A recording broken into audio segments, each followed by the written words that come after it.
एक नन्हे भक्त की कहानी। एक महिला भक्त वृंदावन से बिहारी जी को घर ले आई और तभी बाहर से मोनू घर के अंदर आया और माँ से पूछता है, ये कौन है? तो उसकी माँ बोली, यह भगवान है, यह हमारे मालिक है। अब तो घर में जब भी कोई नई चीज़ें बनती थी सबसे पहले बिहारी जी को भोग लगाया जाता था। इससे मोनू को सबसे पहले चीज़ें नहीं मिलती थी।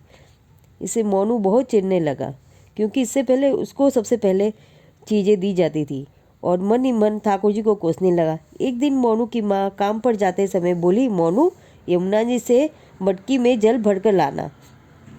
जब मोनू पानी भरने जाने लगा तो जाते जाते बिहारी जी को कहने लगा, खाने के लिए तो सबसे पहले तैयार हो जाते हो, लेकिन काम तो मुझे ही करना पड़ता है। अगर यहाँ रहना है तो काम करो। यह कहकर मोनू यमुना जी में पानी भरने चला गया। मोनू जब यमुना जी से जल भरने लगा तब देखा तो अंदर बिहारी जी विराजमान है और कह रहे हैं, ला मोनू घड़ा हम भर देते हैं।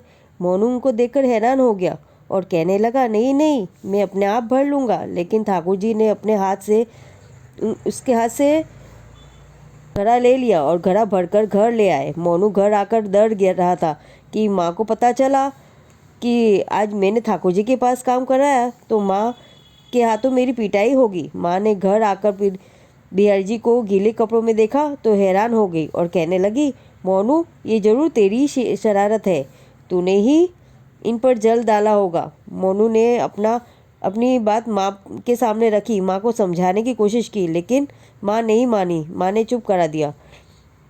ठाकुर जी के भीगे वस्त्र बदलने लगी। अगले दिन जब माँ मोनू को अनाज पिसवाने का काम दिया तो बिहारी जी फिर बोरा ले आए और ठाकुर जी के वस्त्र पर सूखा आटा मिला तो माँ ने फिर मोनू को डांटा और कहा कि तुझे पता नहीं, ये हमारे भगवान है, आज फिर तूने ये इस पर आटा डाल दिया इन पर। मोनू शपथ लेकर कहने लगा, नहीं माँ, मैंने कोई शरारत नहीं की। मेरे हाथ से बोरा लेकर खुद जी पिसवाने चले गए। मोनू की माँ आज बहुत गुस्सा थी। अगले दिन माँ फिर बोली, बेटा तुम्हारे पापा बाहर काम से वापस आ रहे हैं, बस आज का ही काम है, तुम बस आज के दिन काम कर लो, जंगल से थोड़ी सी लकड़ी ले आना। मोनू फिर डर गया, कहा कि कहीं ठाकुर जी मेरे साथ ना आ जाए। वो बोला, मैं चला तो जाऊंगा पर ठाकुर जी को समझा दो मेरे पीछे पीछे ना आए।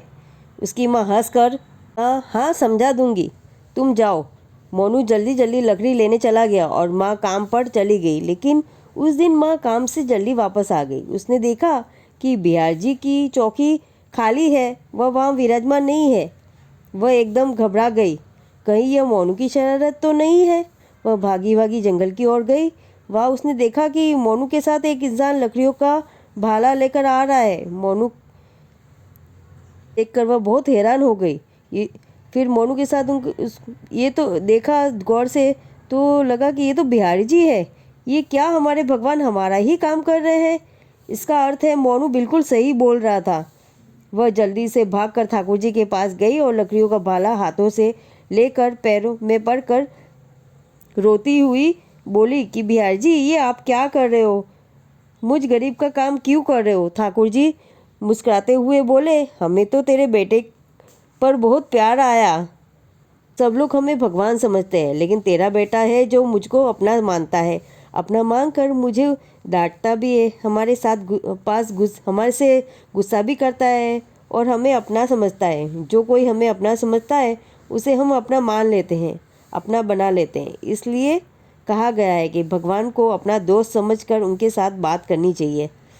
अब जब भी ठाकुर जी को घर लेके आए तो आप एक घर के सदस्य की तरह ही उनको खाना, सुलाना, उनकी देखभाल करना चाहिए। अपना दोस्त, बेटा, भाई मानकर उनसे बात करनी चाहिए।